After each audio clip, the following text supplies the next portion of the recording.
Com a queda de audiência nos últimos anos, novelas estão com os dias contados? Por que a Band não coloca Band News na TV aberta?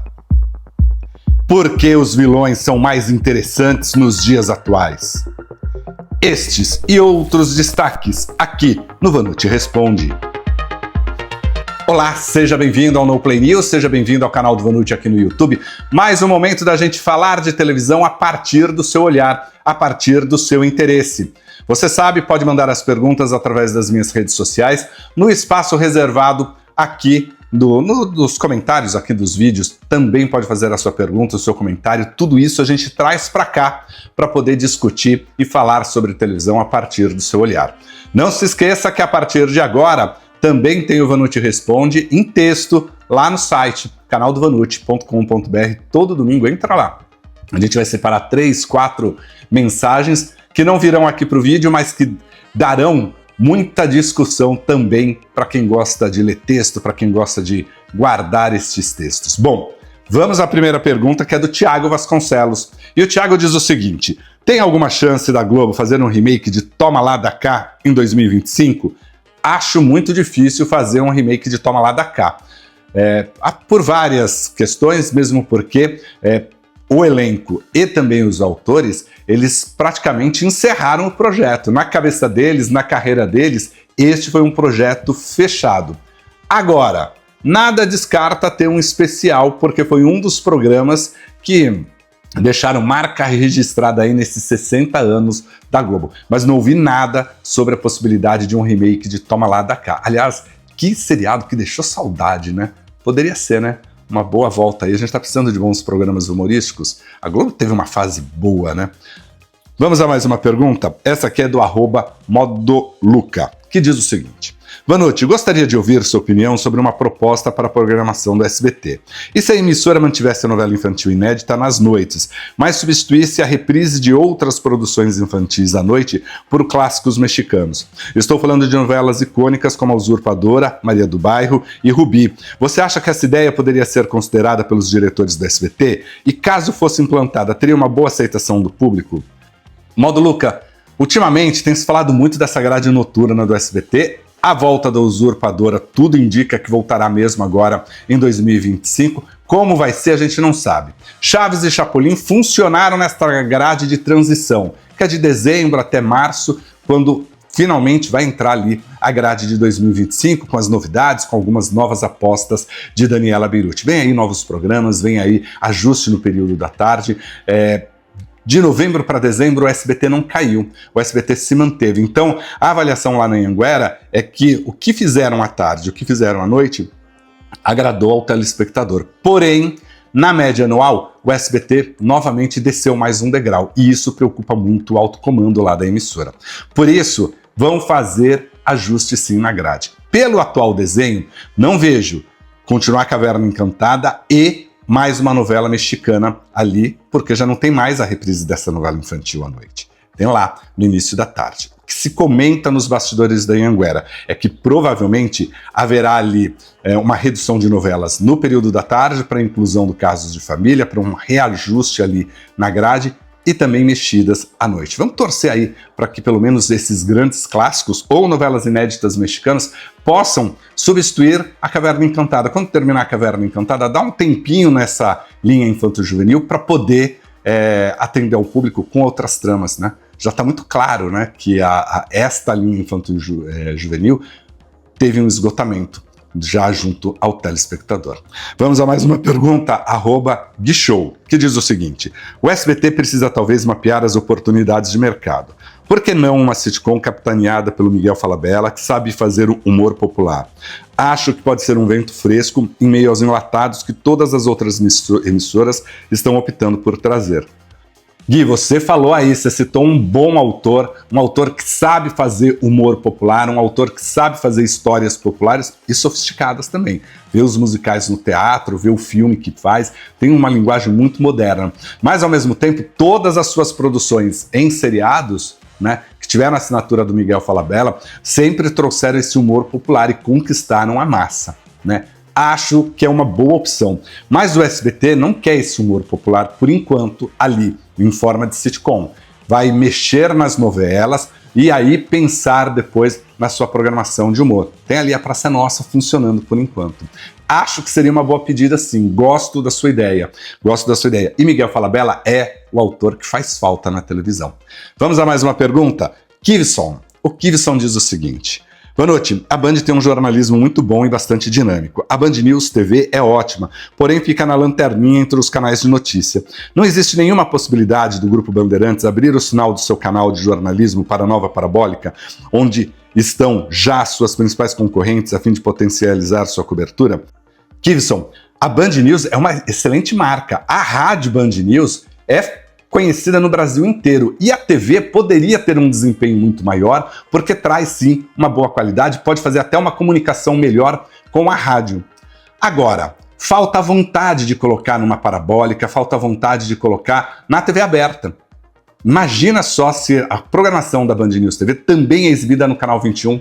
A Band tem a concessão do Canal 21 e que de tempo em tempo ela é usada para venda para as igrejas, para venda para televendas, para isso. Porque é um canal que está ali aberto em UHF, na época em que alguns canais UHF foram dados aqui em São Paulo para Jovem Pan, para fazer a TV Jovem Pan, um canal de jornalismo, para Band News, para poder fazer esse canal de jornalismo. Infelizmente, ele não é usado para esse fim, mas poderia estar lá, né? Porque realmente você pode ter um desempenho muito maior do Band News se tiver uma projeção melhor. Por quê? Porque a Band tem credibilidade no jornalismo. A Band tem um histórico no jornalismo que pode agregar muito valor ao seu canal de jornalismo. Mas parece que fica ali, modesto. Sabe a impressão que eu tenho? Que assim, não, tá bom assim, vamos nos acomodar dessa forma. Vamos a mais uma pergunta. Robson Vieira. O Robson Vieira, ele diz o seguinte: por que será que os vilões e vilãs de hoje são mais adorados pelo público que os mocinhos e mocinhas? Robson, porque os mocinhos e as mocinhas estão muito longe, talvez, da realidade. Os vilões, eles estão mais próximos da realidade, eles ficam mais interessantes. A gente gosta de assistir histórias que você sabe que é ficção, você sabe que é uma boa narrativa, mas que ela transita, ela pode ser real. Você entende que aquilo pode acontecer na vida real, claro que está com um tom um pouquinho exagerado. É assim nas séries, por exemplo, no mundo inteiro.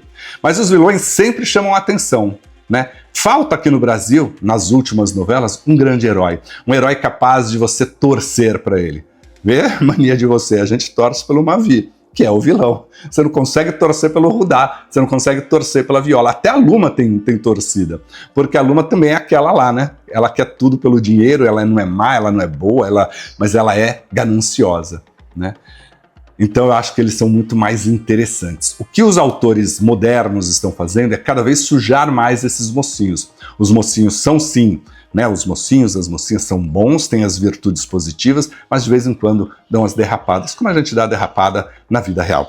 Vamos a mais uma pergunta, essa aqui é do Igor Rodrigues. O Igor diz o seguinte: Vanucci, se a Sônia Abrão for realmente para o SBT, seria um programa de fofocas, parecido com A Tarde é Sua? Não seria muita fofoca na programação do SBT, já que a tarde tem o Fofocalizando?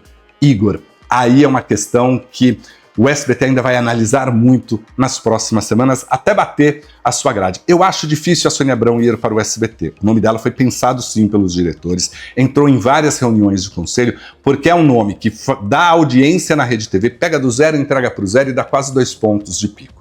A média é a maior da emissora, o dobro de qualquer outro programa que possa ter um bom desempenho dentro da Rede TV. E fatura muito. Então o SBT fala, se a Sônia Abrão funciona assim na Rede TV, aqui vai funcionar muito melhor, porque vai ter uma entrega melhor, porque vai receber melhor e vai entregar melhor. Mas toda essa discussão vai ser retomada agora aqui pelo SBT agora aqui em janeiro. Por quê? Porque tem outros elementos.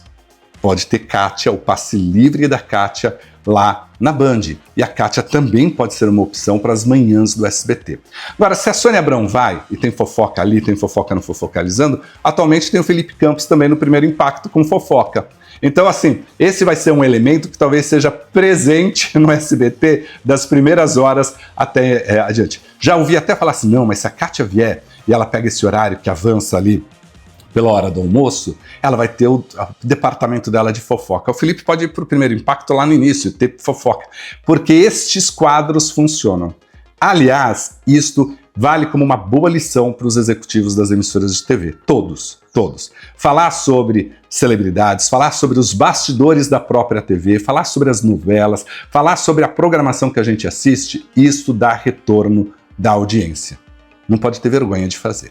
Vamos a mais uma pergunta? Essa aqui agora é do Luiz de Araújo. Luiz de Araújo diz o seguinte: fala-se muito a respeito da diminuição de orçamento em novelas e aumento de capítulos para diluição de custos em uma época onde o público não quer novelas tão longas. Por que a Globo não produz a novela junto com uma produtora para minimizar custos, igual a Record fez com a Casa Blanca da década passada?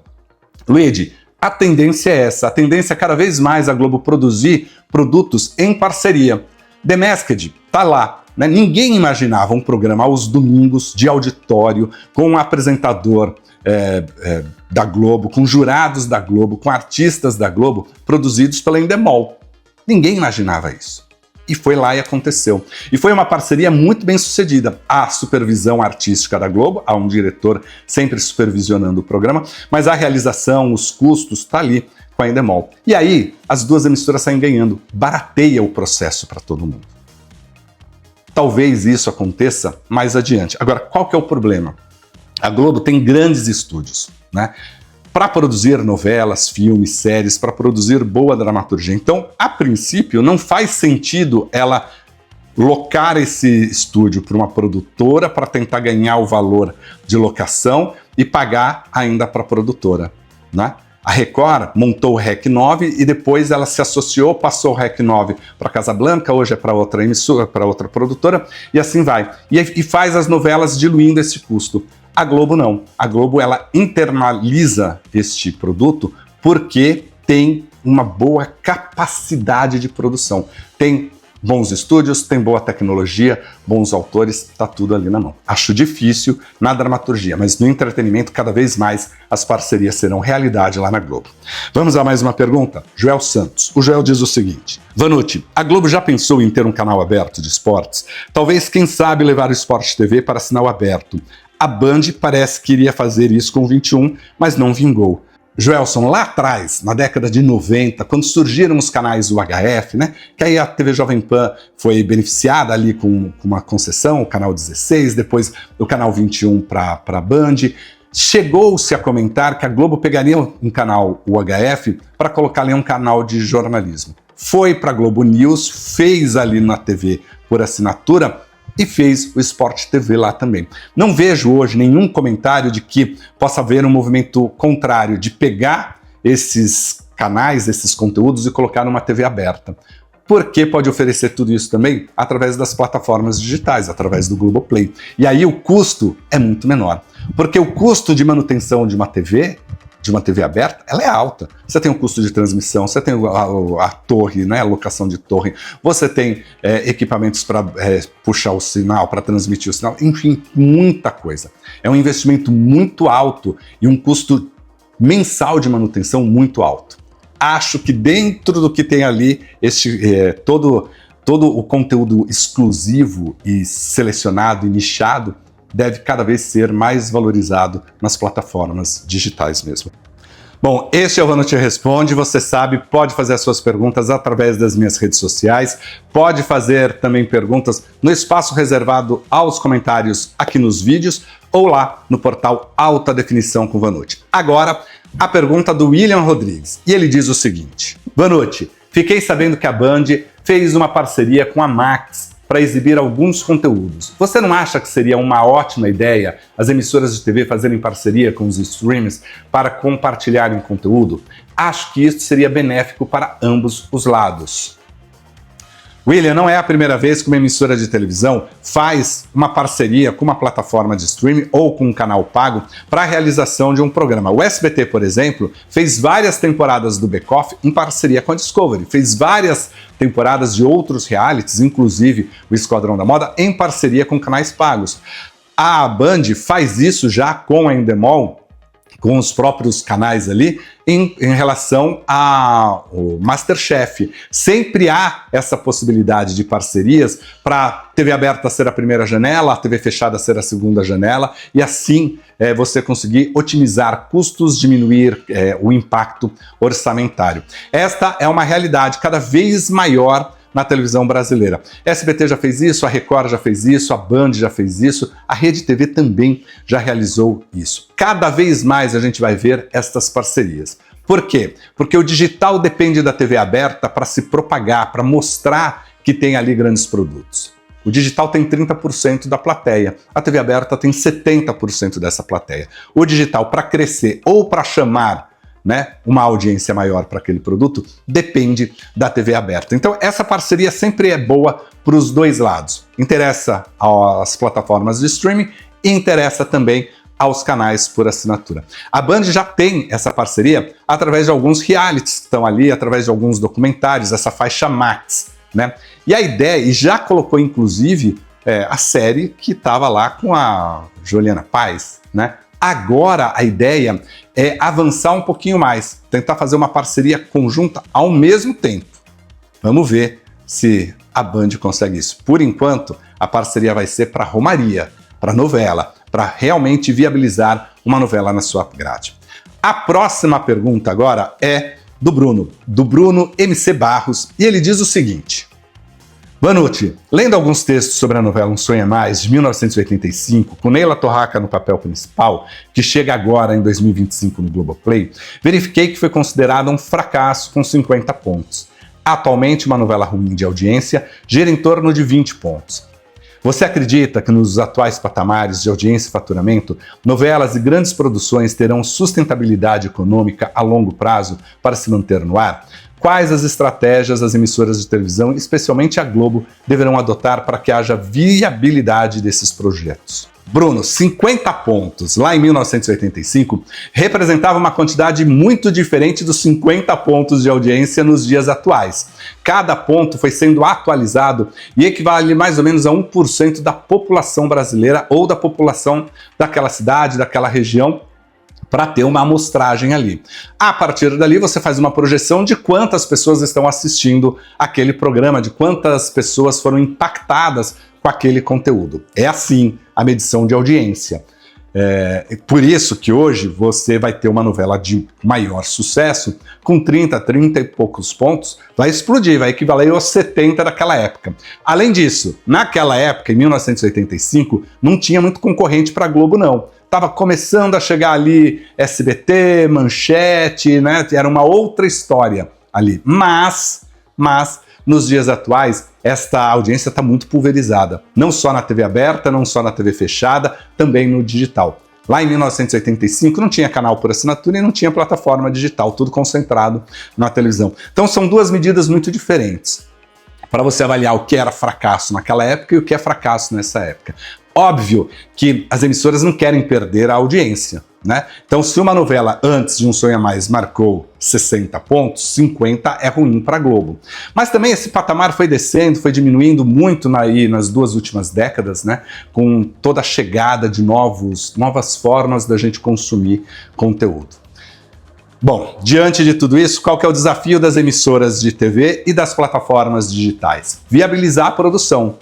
Estúdios precisam ser mais baratos, tecnologia precisa ser mais barata, elenco precisa ser mais barato, o autor precisa ser mais barato, a equipe de produção precisa ser mais barata. Todos esses salários estão sendo revistos no mercado. O mercado passa por uma grande transformação. Além disso, o processo de produção também precisa ser diferente.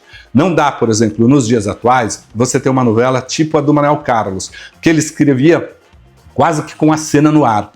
Muito perto da exibição. Tudo isso deixava o processo de produção mais caro, deixava o processo, você tinha que pagar muita hora extra, você deixava o processo de edição mais caro, corria o risco do capítulo não entrar no ar, tinha vários fatores, mas era a televisão da época. Hoje, tudo precisa ser projetado com muita antecedência. Então, quando as pessoas falam, nossa, Vale Tudo já tem 40, 50 capítulos desenhados, escritos, todo mundo fala, nossa, mas está muito adiantado. Mas é dentro do atual processo de produção, porque isso vai facilitar muito mais. Imagina toda a sequência de fuga, né, da banana que tem que ser feita. Hoje você já consegue planejar isso com mais antecedência. A morte da Odete Roitman, várias outras coisas. Isso a gente vê, por exemplo, em Mania de Você, na virada do ano ali, na morte, né, ou na possível morte da Viola no acidente aéreo. Aquele acidente aéreo precisa ser planejado com muita antecedência, para que ele não fique caro, para que você busque os recursos mais baratos, mais em conta e eficientes para isso. Então, o grande desafio da televisão, principalmente da Globo, é encontrar esta equação. Por isso que a Globo, hoje, ela tirou o elenco fixo. O elenco fixo hoje é menor. Por quê? Porque a televisão, a novela que está no ar, ela vai ter ali 40 personagens, né? Aquela novela precisa pagar 40 salários que estão no ar e mais alguns salários que não estão no ar. Isso com as 3 novelas. As 3 novelas pagam quem está trabalhando e pagam quem está no banco de elenco. Por isso que a Globo diminuiu esse banco de elenco. O peso fica muito menor. E é assim que vai se acomodando o mercado diante dessa nova realidade. Novelas talvez com capítulos mais curtos, porque a gente precisa de uma quantidade menor de capítulos, ninguém mais aguenta assistir uma história com 200 capítulos, também precisa passar por isso. E para diminuir a quantidade de capítulos, ter a rentabilidade, você precisa fazer com que esse capítulo custe menos. É uma equação que não é tão fácil, não. É uma matemática que não é tão exata, apesar de ser exata ali na hora de estabelecer os limites orçamentários, os cortes, as diretrizes. Bom, esse é o Vanucci Responde, que é feito com a sua participação. Perguntas através das minhas redes sociais, aqui no espaço reservado aos comentários e lá no portal Alta Definição com Vanucci. Você tem várias formas de mandar a sua pergunta, de mandar a sua opinião, de mandar o seu comentário, para a gente falar de TV a partir do que interessa a você. 3 vezes por semana o Vanucci Responde está aqui no canal do Vanucci, aqui no YouTube. Todo domingo, uma versão impressa lá no canaldovanucci.com.br. Você pode rever todos os episódios aqui na playlist Vanucci Responde e também lá no site. O site tem informação todos os dias, tem novela, tem história da televisão, tem bastidores, tem muita coisa. Faça do canaldovanucci.com.br seu site também de referência. Pode acessar todos os outros, mas dá uma olhadinha lá também. Eu espero encontrar você no próximo vídeo. Até mais. Tchau, tchau.